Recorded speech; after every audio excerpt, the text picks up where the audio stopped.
Julia keeps every dollar she earns in a savings account where she can watch it. Russell borrows everything the bank will hand him and buys assets. They both think they're being smart with money, and they're both about to find out that one of them is quietly going broke while standing perfectly still, and the other is getting richer in his sleep for reasons neither of them could fully explain. Because here's the thing nobody tells you, the dollars themselves are shrinking. Right now, today, the money in Julia's account is worth a little less than it was this morning. And when you run their two lives out over 30 years, the gap between them is going to make your stomach drop. Let's keep this fair. Julia and Russell make the same salary. They both start with $50,000, same age, same city, same paycheck. The only difference is what they understand about money. My name is Nick, and this is the one force that quietly decides who gets rich and who stays broke. Let's meet them properly. Julia is the responsible one, the one your parents would be proud of. She doesn't gamble, she doesn't speculate, she doesn't buy things she can't afford. Her $50,000 sits in a savings account earning interest, and every month she adds a little more. When she logs in, the number is always there, always a little bigger than last time. It feels solid, it feels safe. When her coworkers talk about the stock market crashing, she feels quietly smug because her money never goes down. Not by a single dollar. Russell does almost the opposite. He takes his $50,000 and treats cash like it's on fire. He buys index funds. He puts a down payment on a house and signs up for a 30-year mortgage at a fixed rate, locking in a payment of about $2,000 a month for the next 3 decades.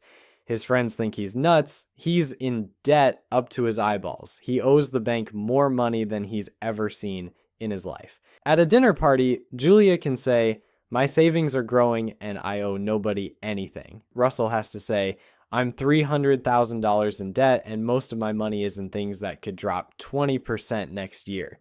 Nobody at that table is impressed with Russell, and on day one, they're right not to be. Julia looks like the adult. Russell looks like a guy who's one bad month away from disaster. But feelings and math are two very different things, and inflation is the machine that slowly turns one into the other. So let's actually define the thing, because most people throw the word around without understanding what it's doing to them. Inflation is not just prices going up, that's the symptom. The real event is that your dollar is losing its ability to buy things, same dollar, less stuff. And here's the part that should genuinely bother you. The official inflation rate has been a wild ride the last few years, but even in the quiet times, the deeper underlying trend usually grinds away at around 3%. But let's be conservative. Let's use a calm, boring, long-run number. Let's say prices rise about 2.5% a year, every year, forever. That sounds like nothing. That sounds like a rounding error. It is not a rounding error. It is a tax, a silent one that nobody voted for and nobody sends you a bill for. Watch what it does to Julia. Her savings account, like most savings accounts in this country, pays her about 1/3 of 1%. Meanwhile, her dollars are losing value at 2.5% or more. So every single year, the responsible saver, the one doing everything right, is going backwards by about 2% without spending a dime. She is being charged for the privilege of holding cash. She just can't see the charge because the number on her screen keeps ticking up. That's the trap. The number goes up while quietly meaning less. Economists have a fancy name for this. They call it the difference between nominal and real. Nominal is the number. Real is what the number can actually buy. And almost everyone in this country runs their entire financial life staring at the nominal number, feeling great, while the real one bleeds out. Here's where it gets strange, though, because that same force that's quietly draining Julia is quietly paying Russell. And this is the part nobody puts on a thumbnail. Russell owes the bank money, a lot of it, but his debt is fixed. That $2,000 mortgage payment never changes, not in year 1, not in year 30. Now think about what inflation does to a fixed number. If everything else in the economy is getting more expensive, wages, rent, groceries, his own salary, but his mortgage payment stays frozen, then every year that payment gets easier to make. In real terms, it shrinks. By year 20, that $2,000 payment only feels like about $1,200 of today's money. By year 30, it feels like under $1,000 he's paying the bank back in dollars that are worth less and less, while the house those dollars bought keeps climbing in price. Like inflation is eating his debt and feeding his assets at the same time. He didn't earn that. He just understood which side of the table to sit on. And here's the uncomfortable truth underneath all of it. Inflation never destroys money. It moves it. Every dollar of purchasing power that quietly leaks out of Julia's savings account doesn't vanish into thin air. It gets transferred. So let's actually name where it goes, because this is the engine of the entire economy, and they don't teach it in school. It goes to debtors. Anyone who borrowed money at a fixed rate gets to pay it back with cheaper dollars. Inflation is a slow, silent forgiveness program for people in debt. It goes to asset holders, people who own stocks, real estate, businesses, things whose prices rise with inflation or faster, watch their wealth float up on the same tide that's sinking the saver, and it goes more than anywhere else to the single biggest borrower on the planet, the government. National debt is just a giant pile of fixed dollar IOUs, and a few years of solid inflation quietly shrinks the real size of that pile. There's a reason economists sometimes call inflation a stealth tax. It does what taxes do. It moves money from your pocket to the borrowers, except no politician ever has to stand up and vote for it. And then there's the part that really stings. Remember back in the mid-2020s when the central bank spiked interest rates to fight that massive inflation wave? Savers were finally supposed to win. Rates sat above 5% for a long time. And yet, the average big bank savings account in America still paid less than 1%. They gave you a free pen, but they kept your profit. That spread, the gap between what the system earns on your money and what it pays you for it, doesn't disappear. It just becomes someone else's profit. I'm not telling you this to make you angry at banks or at Russell or at anybody. Nobody's twirling a mustache here. This is just how the machine is built. The point is that the machine has a near side and a far side, and which one you're standing on is mostly a function of whether you understand the rules. Quick aside, then right back to Julia and Russell. If breaking money down like this is the kind of thing you want more of, I run a school community where I show people how to build a faceless channel that does exactly this. It's linked below if you're curious. If not, no stress at all. The rest of this stands on its own. Okay, back to our two friends. Let's jump forward to year 5. On paper, nothing dramatic has happened. Julie is still saving diligently. Her balance is bigger. She got a raise at work, a nice, respectable 3% bump, and she felt genuinely good about it. Here's what she didn't notice. Prices that year went up more than 3%. So that raise she celebrated, in real terms, it was a pay cut. She has more dollars and less buying power, and she has no idea because the only number she ever sees is the one going up. This is the quiet heartbreak of the whole thing. A raise smaller than inflation isn't a raise. It's a polite, smiling demotion. Russell, meanwhile, has been doing almost nothing. That's worth repeating because it's the whole point. He's not day trading, he's not flipping houses, he set things up once and then mostly left them alone. His index funds have wobbled, they dropped one year and he felt sick about it, but they recovered and kept climbing.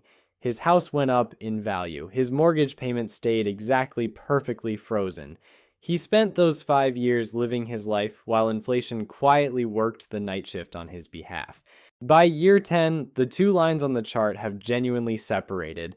Remember, they both started with the same $50,000. Julia kept hers in cash, played it safe, and in real buying power, that $50,000 is now worth somewhere around $41,000. It lost ground while sitting still.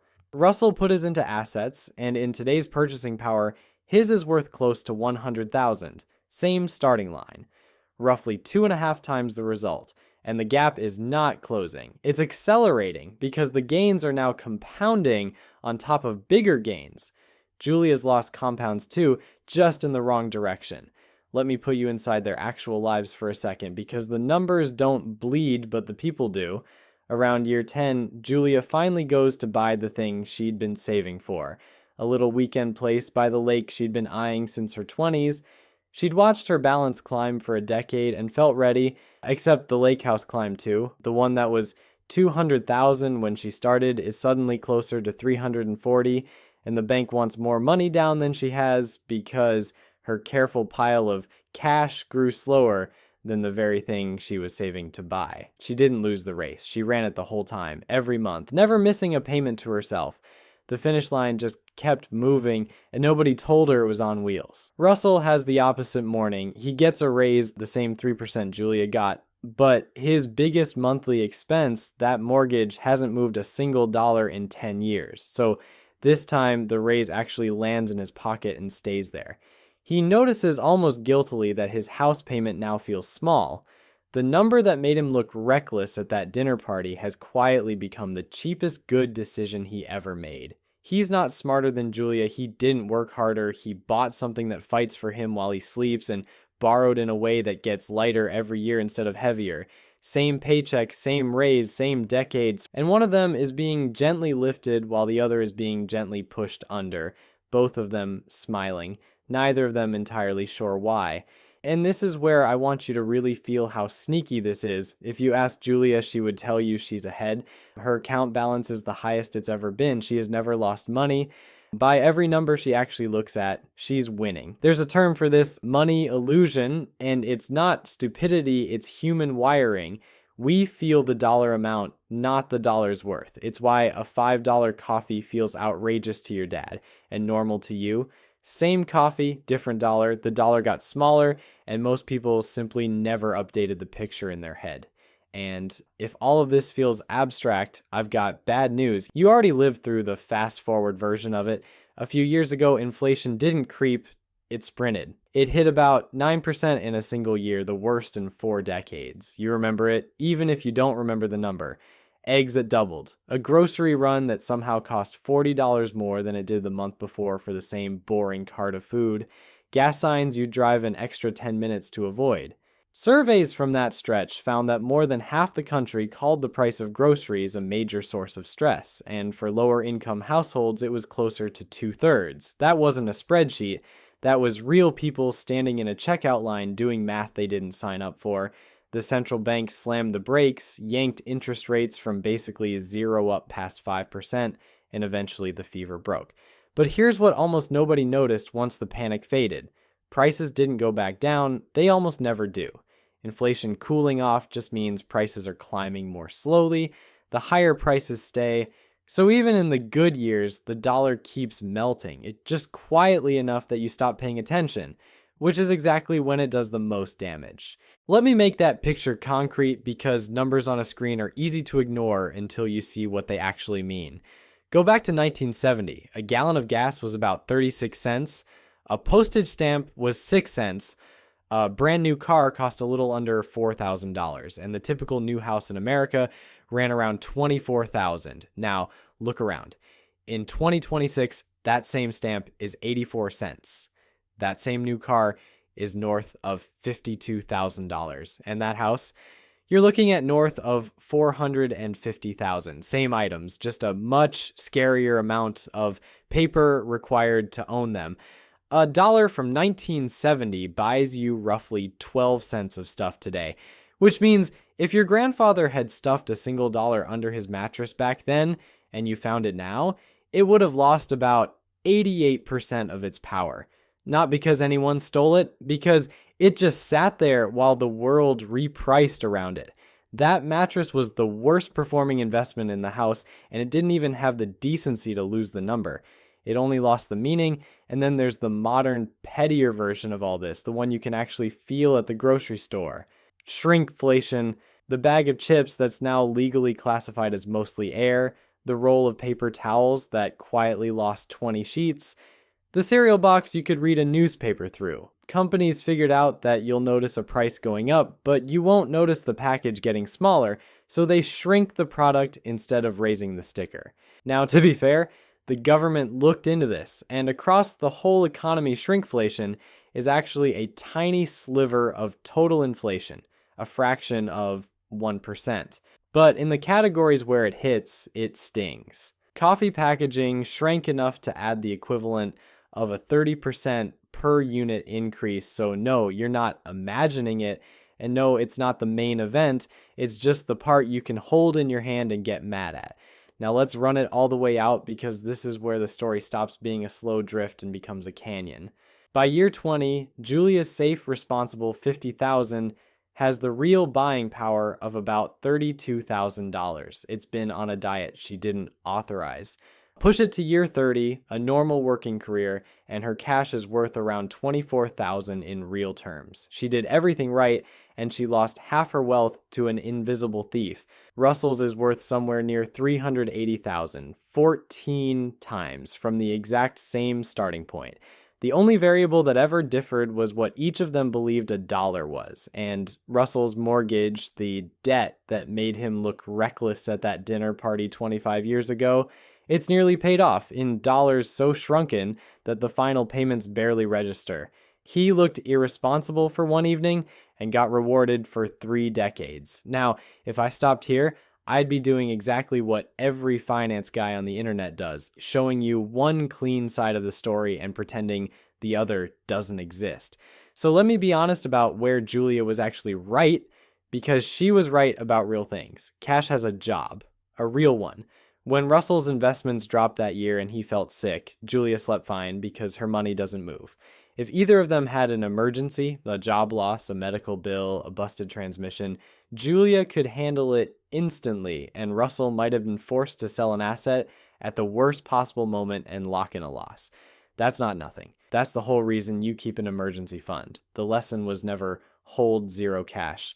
Holding zero cash is its own kind of reckless. The lesson is don't hold idle excess cash and call it safe, because past your emergency cushion, safe is exactly what it isn't. And assets are not a magic escalator. Stocks are genuinely volatile. A few years back, the market fell almost 20% in a single year, and plenty of people panic sold at the bottom and never recovered. Real estate can sit empty, leak, and tie your money up for years. Every single tool that beats inflation comes with a catch, and anyone who tells you otherwise is selling something. So what actually works? Owning pieces of the economy through index funds so your money rides the same wave that's lifting prices. Owning a home with a fixed rate mortgage so inflation eats your debt instead of your savings. And for the cautious, there are tools built for exactly this: treasury bonds whose value rises with inflation, and savings bonds from the government that adjust with it. At one point during the last inflation spike, those savings bonds were paying over 9%, while the bank down the street was still offering you 1/3 of 1% and a free pen. The tools exist. Most people just never go looking for them because the bank account feels safe and looking feels like work. So here's where Julia and Russell actually end up. Same salary, same starting 50,000, same 30 years. One of them did everything she was told, saved, avoided debt, never lost a dollar, and quietly went backwards the entire time. The other took on debt, bought things that scared him, did almost nothing for decades, and let an invisible force do the heavy lifting. Julia didn't lose because she was lazy or dumb. She lost because she was playing a game without knowing the rules, defending a dollar that was melting in her hand. Russell didn't win because he was a genius. He won because he understood one thing. The dollar is a melting ice cube, and you can either hold it and watch it disappear or trade it for something that grows faster than it melts. That's the real trap. And it was never cash versus stocks or saving versus investing. The real trap is going through your entire life, looking at the nominal number, the balance, the salary, the price tag, and never once asking what it's actually worth. Inflation isn't some headline that flares up and goes away. It's the water you're swimming in. It's deciding silently every single year whether your money is working for you or quietly working against you. And if you're wondering what happens when this force doesn't stay polite, when a government decides to print its way out of trouble and inflation goes from 2% to 200 to a number with too many zeros to read, that's a different video, and it's the most terrifying story in all of economics. But for now, the next time someone tells you they're being smart by keeping it all in savings or that they're rich because the number went up, ask them one quiet question: worth more or just more dollars? Because the dollar is shrinking as we speak. And the only people who win are the ones who understood that before everyone else.